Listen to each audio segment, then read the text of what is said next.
Welcome to EPG Pathshala. Today we will be talking about the active and passive remote sensing. The broad objective of this module is to understand the basic concepts of active and passive remote sensing with an emphasis on microwave, lidar and thermal remote sensing techniques. The themes covered under this module are introduction, concepts of active and passive remote sensing, microwave sensing sensors and their application, lidar sensing sensors and their application, and thermal remote sensing sensors and their application. Coming to the introduction part. The constant passive observation of objects and phenomena in spatio-temporal dimensions has resulted many discoveries of stars and theories of planetary motions. The telescopic observation, for example, of Galileo about the rotation of Earth around the rotating Sun was a good scientific evidence, and it was an expansion of work of Copernicus. Remote sensing provides qualitative and quantitative information about an object and or phenomena. This sensing is actually a sensing of energy.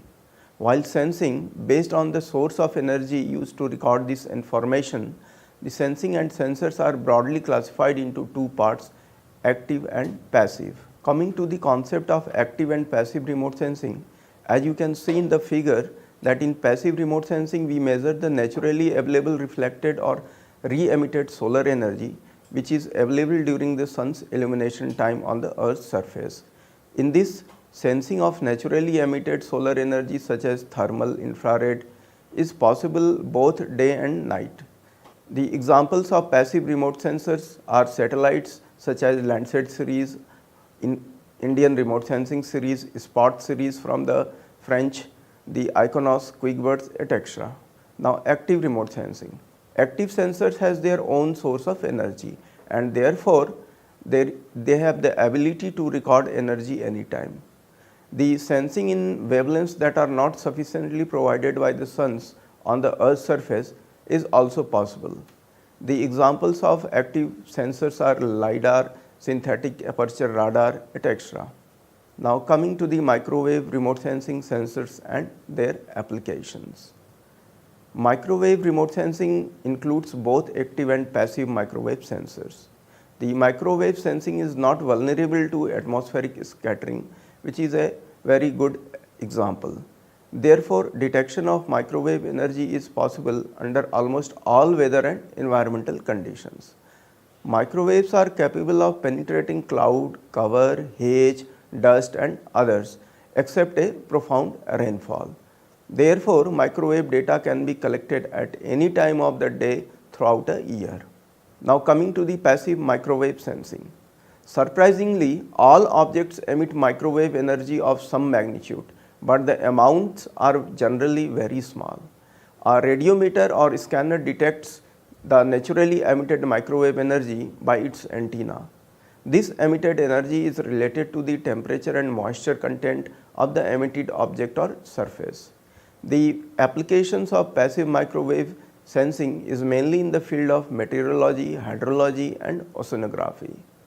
In case of meteorology, by sensing or through the atmosphere, the massive microwaves detect atmospheric profiles and also measures the presence of water and ozone content in the atmosphere.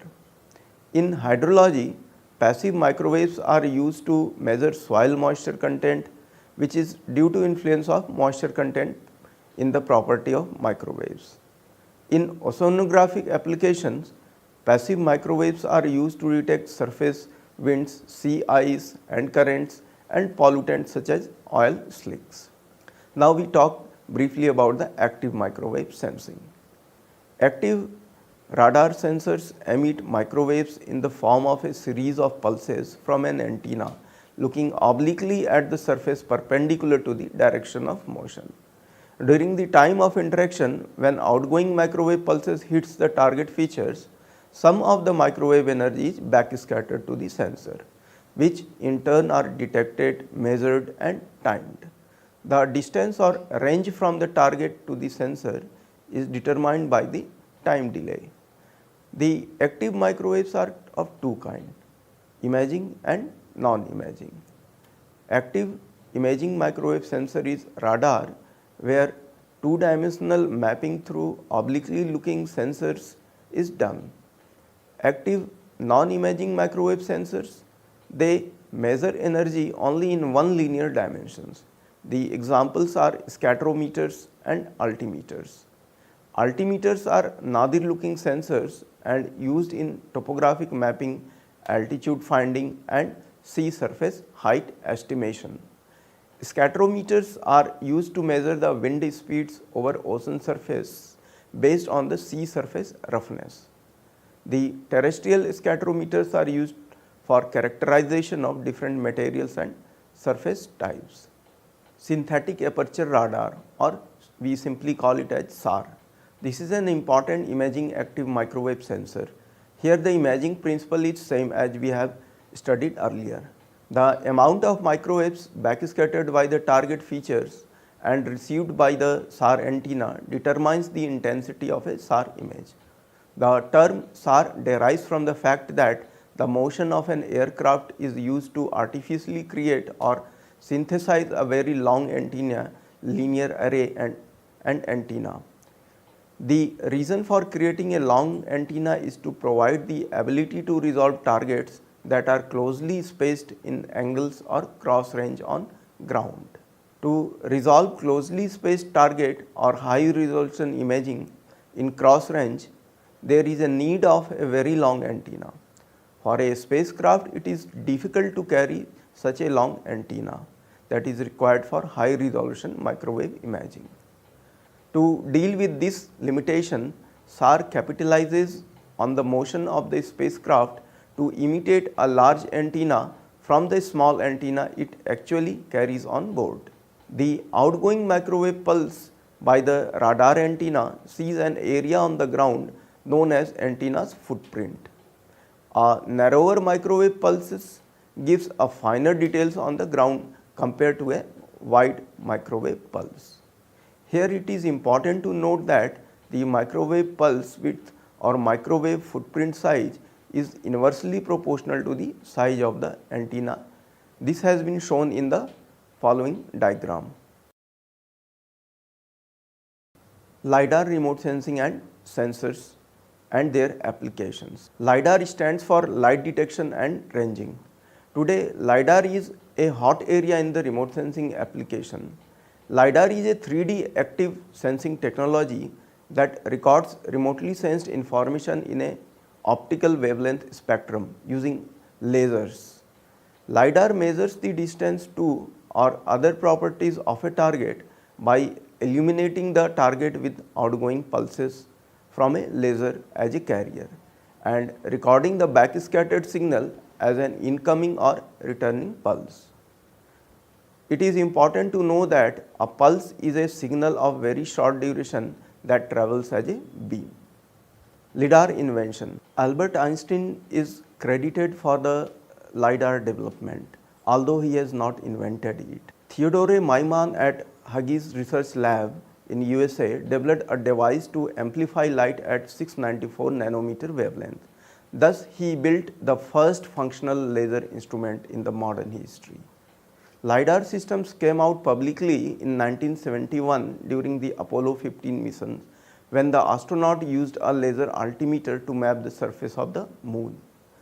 Although laser is considered as a monochromatic array of light, but lasers emit a beam of very narrow spectral band which is smaller than 10 nanometer. Lasers are of very high intensity radiation which can damage cells by boiling their water content. So, they are considered as a potential hazard to eyes. A 1550 nanometer laser beam is considered as eye safe. The concept of LiDAR and its imaging has given in the following diagram. LiDAR has four main components. First is laser and laser scanner, second is photo detector and receiver electronics, third is global positioning system and inertial measurement unit, and fourth is data storage and management system. The details about these components has been given in the e-text of the module. Now coming to the laser scanning, it involves four major steps. First, a high power laser diodes in a laser transmitter with a peak power in the range of 10 to 100 watt sends a short laser pulse having half pulse width of about 3 to 10 nanoseconds to the target. Second, the backscattered return echo of the emitted pulse is detected and precise time is recorded. As the echo pulse hits the photo detector, it is converted to an equivalent photocurrent at the input of the receiver channel. Third, an accurate electrical timing signal is generated by the receiver channel using time interval measurement unit, which determines the time differences between the start and stop pulses.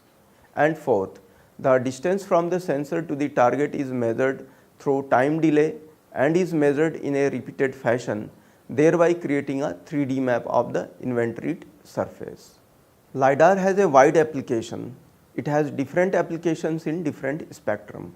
For example, UV LiDAR at 250 nanometer is used in meteorology, while blue-green LiDAR in 500 to 600 nanometer range is used in bathymetry. Near-infrared LiDAR between 1040 to 1060 nanometer is used in terrestrial mapping like digital elevation model creation, 3D CT models, tree allometry, etc. The short-wave infrared LiDAR between 1500 to 2000 nanometer range is used in meteorology. The selection of the optical wavelength of the laser is dependent on the overall laser scanning system design for a particular application. Now the last one is thermal remote sensing sensors and their applications. Thermal remote sensing are sensitive toward 3 to 14 micrometer range. We know that any object with a temperature above the absolute zero emits radiation. In thermal infrared, we record this emissivity of the object's radiant energy. The material type and the temperature of the object determines the emitted radiation intensity and the spectral composition of the emission. Type: thermal infrared includes incoming thermal spectral solar radiation like shortwave infrared, outgoing or re-radiated longer infrared radiations, and thermal emission of objects.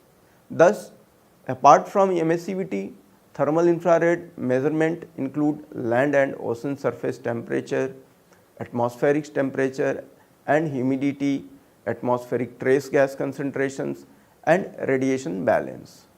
Thermal remote sensing has different applications in different spectral region.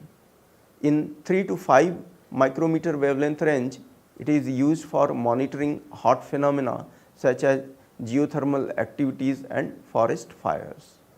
In 8 to 14 micrometer wavelength range, it is used for monitoring vegetation, soil and rock. In 9.2 to 10.2 micrometer wavelength range, it is used for monitoring ozone that strongly absorb it. However, this range can be used by airborne systems but cannot by spaceborne systems. In 9.7 micrometer range, it is used for monitoring emitted energy from the Earth's surface. To summarize, today we have talked about type of remote sensing by virtue of their sensing capabilities and limitations. We also have talked about the various types of passive and active remote sensing and sensors like microwaves, LiDAR and thermal remote sensing with their applications in different fields. At the last, for elaborative understanding, I will suggest you to go through the e-text available on EPG Pathshala on the module of active and passive remote sensing. Thank you all